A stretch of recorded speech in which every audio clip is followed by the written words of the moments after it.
Assalamualaikum warahmatullahi wabarakatuh. Kita ngobrol penuh inspirasi lagi. Kita akan melanjutkan obrolan sebelumnya, yaitu tentang apa saja indikator yang digunakan dalam menentukan satuan pendidikan yang serupa.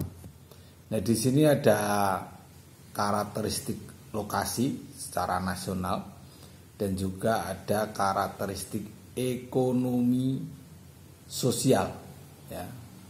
Tentunya ekonomi sosial dari murid, ya, dari murid. Terus dari mana data pemetaan satuan pendidikan yang serupa ini kita ambil, yaitu tentunya data pemetaan satuan pendidikan yang serupa itu diambil dari status sosial ekonomi atau SES, ya, biasanya disingkat SES, yang disediakan oleh Pusat Asesmen Pendidikan. Nah, seberapa besar cakupan pemetaan satuan pendidikan serupa ini dapat diambil, yaitu pemetaan diambil di level nasional dan tentunya cakupan satuan pendidikan yang berada di bawah Kemendikbud Ristek, dan di sini juga ada Kemenak, ya, kalau di pendidikan.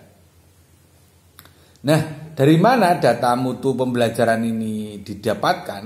Yang pertama, kemampuan literasi. Ya, kemampuan literasi atau sumber pusat asesmen pendidikan itu. Yang kedua, kemampuan numerasi. Kemampuan apa? Numerasi. Yaitu sumbernya adalah pusat asesmen pendidikan juga. Yang ketiga, yaitu hasil survei karakter. Ya, ini adalah dari mana data mutu pembelajaran kita dapatkan. Yang pertama ada literasi, numerasi, dan juga hasil survei karakter. Nah, sekarang data yang bersumber dari asesmen nasional di satuan pendidikan ini, tentunya di situ ada keterangan, yaitu bertuliskan data tidak memadai. Nah, itu. Kalau ada tulisan seperti itu, data tidak memadai. Ini apa maknanya? Ini maknanya bahwa satuan pendidikan satuan pendidikan kita ini tidak memenuhi syarat partisipasi minimum untuk melihat hasil dari asesmen nasional, yaitu 80% dengan maksimal peserta didik untuk jenjang SD atau MI atau paket A kelas 5 dan maksimal 40 peserta didik untuk jenjang SMP, MTS atau paket B, ya, atau SMA, MA, atau itu juga paket C, atau di kelas, kalau SMK itu bisa di kelas 11.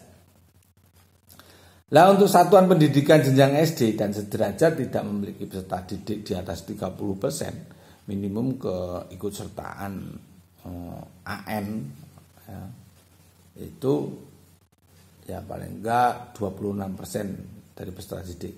Jika kurang dari 30, maka minimum keikutsertaan untuk AN ini ya 80% dari total peserta didik. Untuk satuan pendidikan jenjang SMP dan SMA atau sederajat yang memiliki peserta didik di atas 45, ya, minimum itu keikutsertaan AN adalah 83 peserta didik. Jika kurang dari 45, maka minimum keikutsertaan AN adalah 80% dari total peserta didik.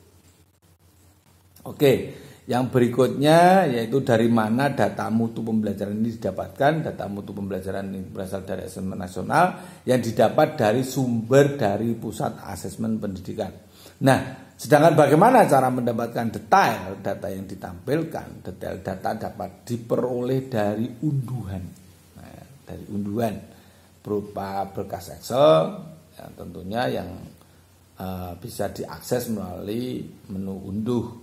Nah, sedangkan dari mana data kompetensi dan kinerja guru dan tenaga kependidikan didapatkan? Aplikasi yang bersumber dari Direktorat Jenderal Guru dan Tenaga Kependidikan atau Dirjen Guru dan Tenaga Kependidikan. Nah, sekarang apa maksud dari data sebelumnya? Ada kata keterangan di situ bahwa ada data sebelumnya itu ya, atau data belum tersedia tadi ya. Itu muncul karena saat ini adalah dalam tahap peninjauan dan validasi, mungkin platform rapot pendidikan akan diperbarui terus, data setiap 1 bulannya 1 bulan sekali itu diperbarui untuk apa? Menampilkan data yang sesuai, yang tentunya yang telah selesai divalidasi di bulan-bulan itu, di bulan-bulan upload data. Nah, sekarang dari mana data pengelolaan satuan pendidikan yang partisipatif, transparan, dan akuntabel itu didapatkan? Ya, tentunya data-data tersebut dapat didapatkan dari asesmen nasional atau pusat asesmen pendidikan. Yang kedua, aplikasi sumber daya sekolah atau SIPLAH. SIPLAH, aplikasi sumber daya sekolah, atau Arkas, itu ada Arkas, dan SIBOS itu sebelum tahun 2001 ya, atau mungkin dari Biro Perencanaan juga. Apakah data rapot pendidikan itu bisa diunduh? Ya, tentunya bisa diunduh. Data rapot pendidikan dapat diunduh, dan itu data laporan itu bisa berbentuk Excel ya.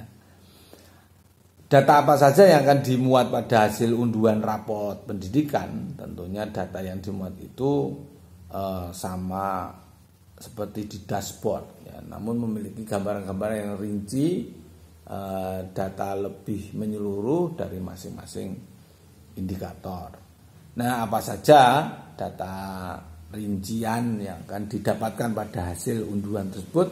Ya, rincian data itu dapat didapatkan misalnya ya, atau mungkin nama, dan ada definisi indikatornya, angka capaian, label capaian, serta definisinya, rentang nilai ya, terus waktu pembaruan data itu. Nah, di sini ada perbedaan rincian data yang dimiliki satuan pendidikan dan dinas.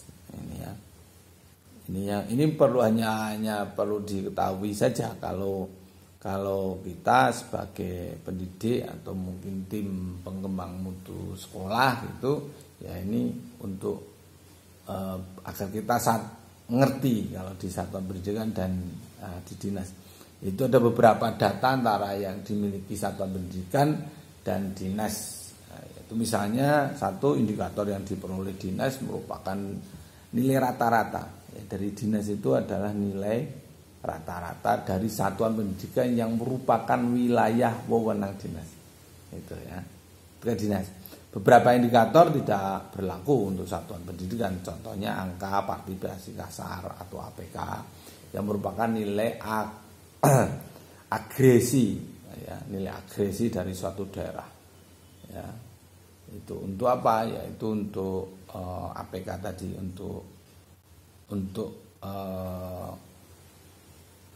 untuk mencapai angka partisipasi kasarnya. Nah, apakah data yang diunduh itu bisa dibagikan kepada pendidik atau kepada teman-teman sahabat guru semuanya? Ya, tentunya bisa lah. Kepala satuan pendidikan didorong untuk menggunakan laporan yang sudah diunduh itu sebagai bahan diskusi perencanaan pendidikan bersama para tenaga pendidik ya.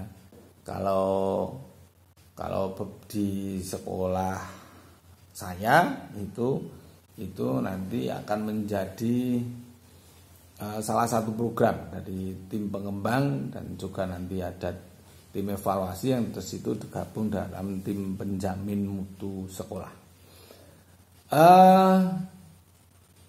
Kita akan melanjutkan, yaitu apa setelah mengunduh rapot itu apa yang bisa dilakukan. Ya, setelah mengunduh rapot pendidikan itu apa yang akan bisa kita lakukan. Tapi nanti akan kita sampaikan pada ngopi berikutnya. Semoga ini bermanfaat.